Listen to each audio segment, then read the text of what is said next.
In fact, all people come from that original consciousness. And that consciousness is made up of two families. The two families are good and bad. The good family, the bad family. The agreeable family, the disagreeable family. The right family, the wrong family. When the disagreeable family incarnated on earth, meaning personified on earth in physical form, they brought with them their character, their habits. So they raped, they murdered, they conducted acts of all debauchery, child molesting, land thieving, like it is today. And it's not hard to guess who they were. Yes, you're correct. That was in the form of the Caucasians. The ones who had less frequencies of the universe inside of them, which we'll get towards at the end of the class. The disagreeable family wreaked havoc. It was like nuclear fallout when they came to earth, back then amongst themselves originally, and then when they had the ability to migrate and go into other lands and create hell in Africa, hell in Asia, in China, in India, creating divisions there where you have India and Pakistan.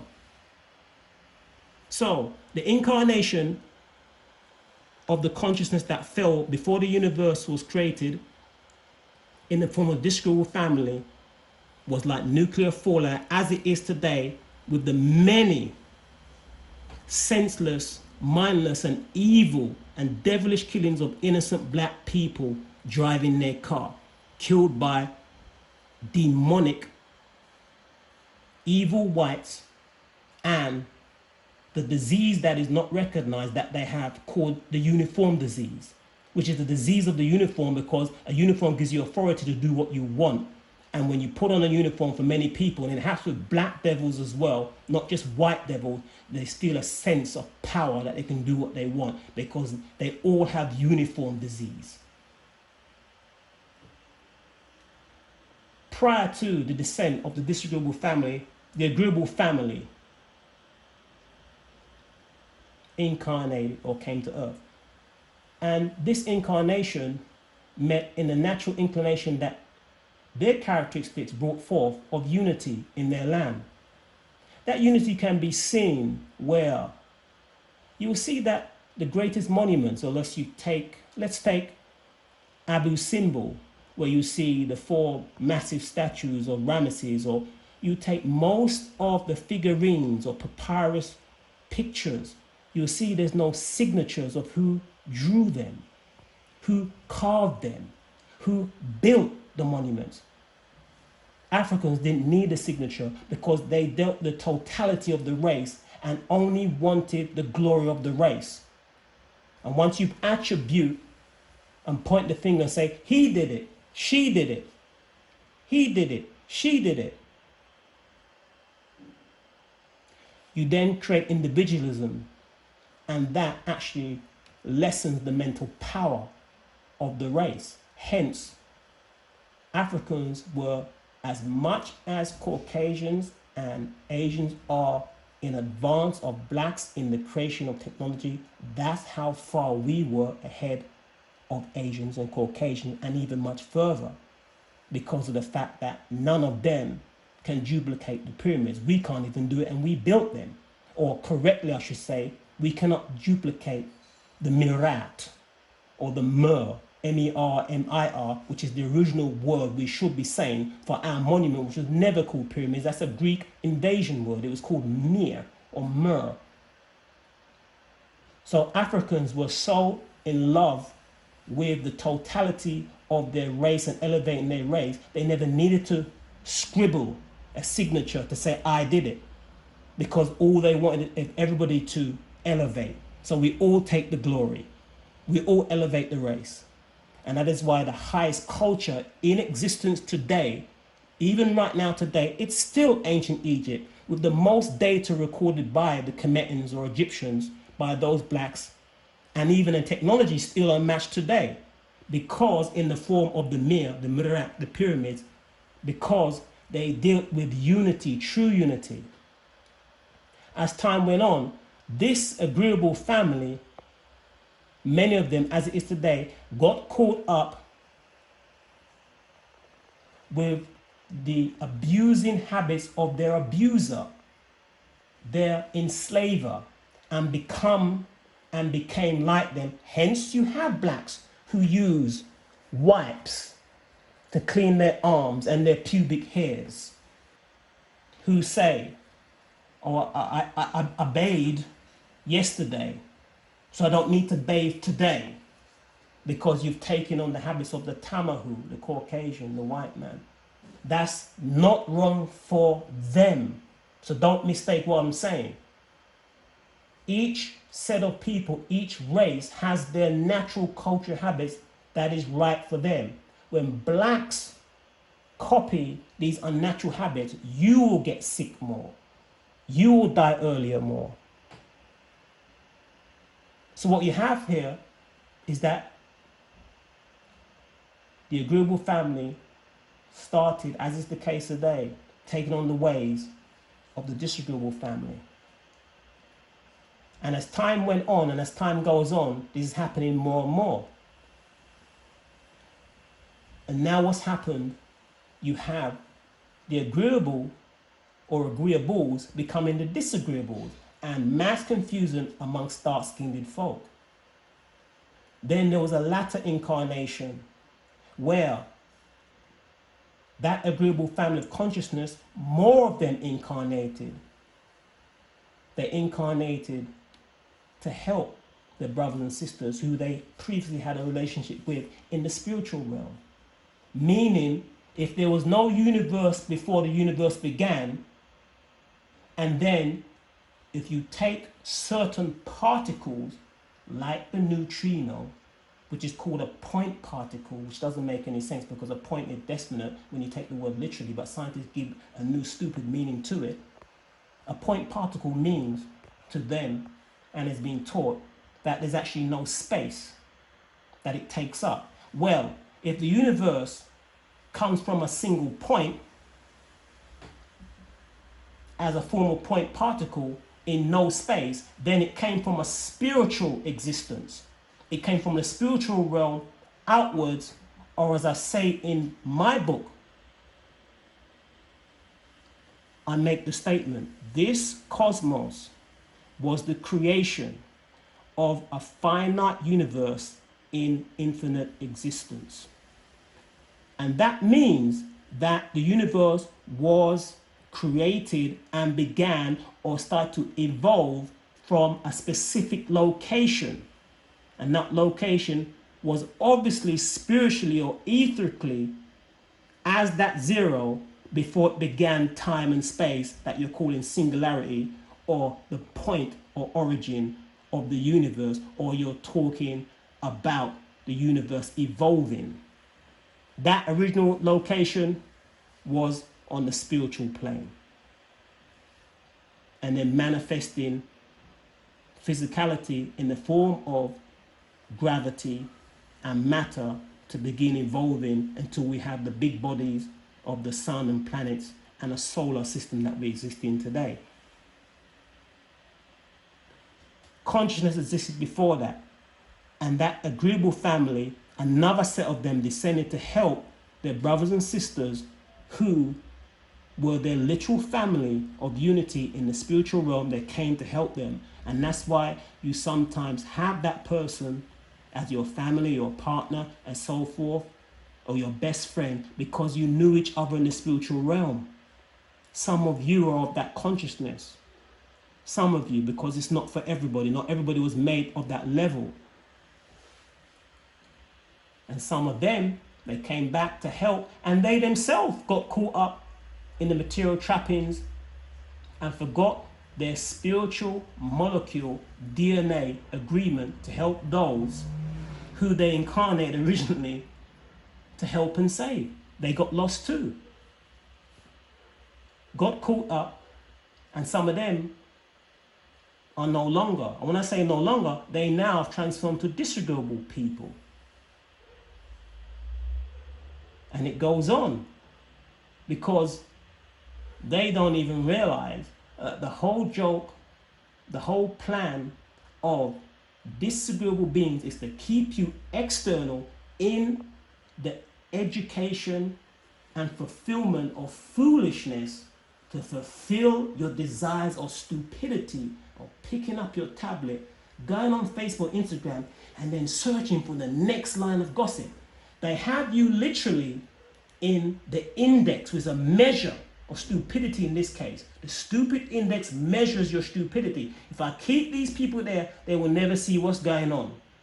They will never see the fact that you are meant to get out of here upon physical death and return back to the state before the universe began. So what you have now is that we're reaching now for elevated state of consciousness and saying, I want to be conscious. But yet, what you want, if I take this book, you want a plate of how to do it, when to do it, and in fact, you just want to say, you do it, and like putting the cake in your mouth, you eat it at the end of it. But you don't want to make those hard decisions where you might have to cut off that girl, cut off that boy. You might have to distance yourself with that uncle. You have to distance yourself and cut off that alcohol. You're talking about consciousness and elevating to the divine state, but yet you won't even clean up your diet.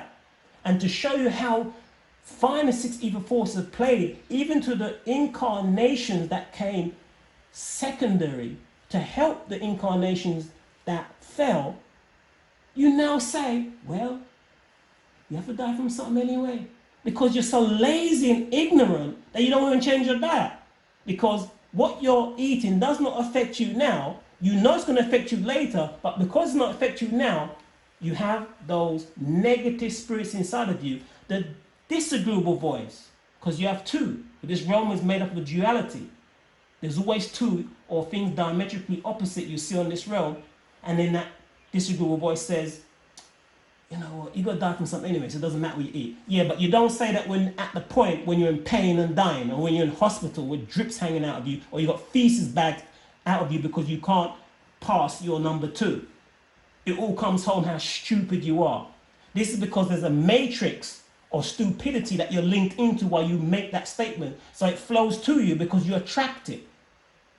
The same way you attract certain people. The same way a woman attracts somebody who beat her one time, and then when she gets rid of that man, she attracts another person because the qualities of the partner she wants is wrong.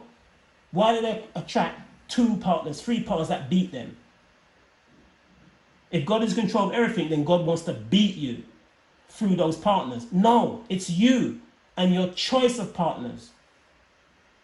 The same way with a man, he attracts a certain type of woman who does him, scamming and so forth. No, it's you. It all starts with you. And so that's why I said you look on the track, where are you on the track, and then where do you want to go in the track? Do you want to go further up to 100 meters, 200 meters, do you want to get to 300 meter mark? So that you are in preparation for the home straight? And the home straight would be that you've mastered those qualities we started out with. You mastered the honesty, the helping of others, the endurance, the kindness, the cleanliness, the compassion. You've mastered that. And you're on the home straight. And as you're on the home straight, then the spiritual gifts comes to you. Those spiritual gifts that is above the norm. Certain spiritual habits, tendencies, even tiny spiritual powers that now before you, that you keep to yourself. Because you know what, you know how hard you work for them. But the question remains, how much do you want it?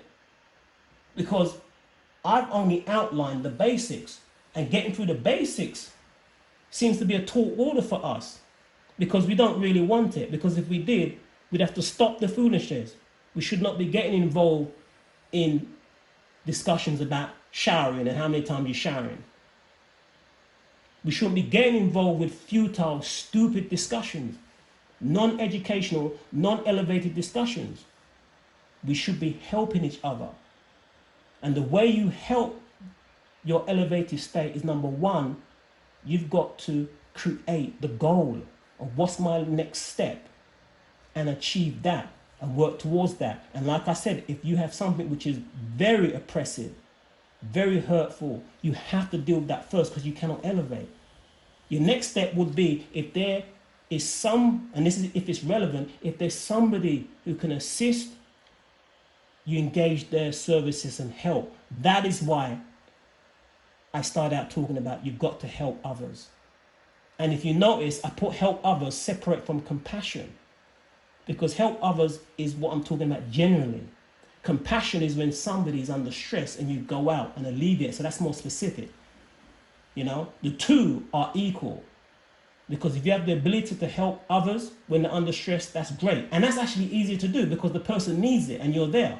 But what happens when it's just a general help and you could help that person? I ain't gonna bother, you know what I mean? They can do it themselves. So you see you fall short. That's why they become equal. All right? So then we only started to have doubts. And you hear this a lot on the YouTube. There's no spiritual world. There's no life. I've just proven it to you with this breakdown. I've proven it to you methodically by breaking down from the large scale to the small scale for the conscious state. That's easily done. And just by me saying, where's your mind? Because you can't find it. Ask anybody, any scientist, find your mind. No, I did not say the brain. I said the mind, find it. If it exists outside of the parameters of your scopes and your machines and your computers, then it doesn't exist in any type of physical capacity that you can reach. So there's a spiritual realm, because the mind is intangible and you will never find it, ever. Scientists debate on trying to find it, they will never find it because it's not here. All right? And we was a part of a group consciousness, and that group consciousness split and became agreeable. And then those who fell further became disagreeable until what it is today. And when those disagreeable descended to earth and began to learn and read and write and then start to twist things, they found it. Now check this out. They came before the quark, before the matter, right? They lost that knowledge. And then when they learned from the Kemetans, the Egyptians, that there's higher lives, that they spoke of higher realms, they spoke of a primordial water, right? Which you can read about in Egypt Revisited, which the authors themselves don't know about, because the author themselves, in this case Theophile Obenga, criticized the Egyptians, right? And I do write about it in my book, but I don't criticize him. But he criticized the Egyptians for having a mortal mind and saying the Egyptians they started that universe with primordial water, thinking everything started with water, and they weren't talking about water as we know it today. They weren't talking about that type of water. And in Theophile Benga's time, they found a different level of water. You know, like when water, you can have it in solid, liquid, gas, ice, liquid, and a gas state. Well, there's something further than the gas state now, finer than the gas state, called plasma water, exotic water they specifically call it. That's giving credence to the masters of ancient Kemet. There is states of water that humans don't know about. Because if the Egyptians used the term primordial water, which means ancient water, first type of water, they weren't talking about physical water, and that's where Obenga made his mistake, right? The point I'm making is that, this original point is that things, because they couldn't understand them, Caucasian, then there's nothing after death. They originally incarnated just outside the quark of matter, took on physical form. But because their vibration is so low, they cannot or don't have any permanence after death, so they die out. That's why Caucasians are scared of death. They don't like it.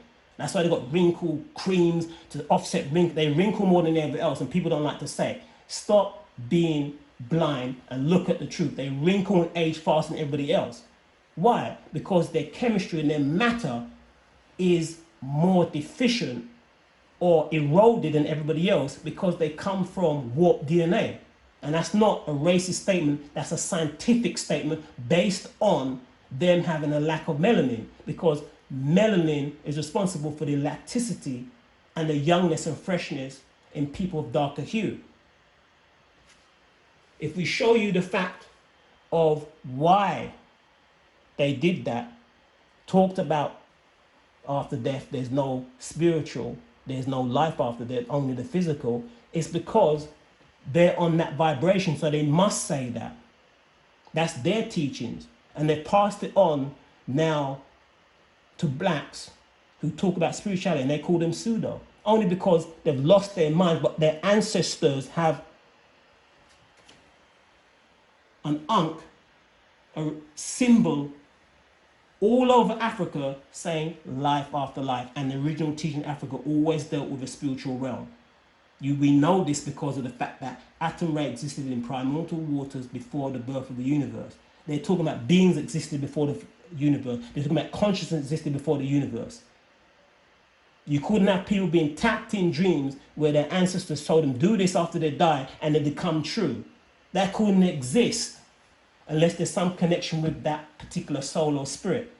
All right? So you learn that there was no life after death for those people who are calling themselves atheists. Blacks were never atheists, ever. It's a European term. But if they want to take it on and give up their divinity, hey, that's on them.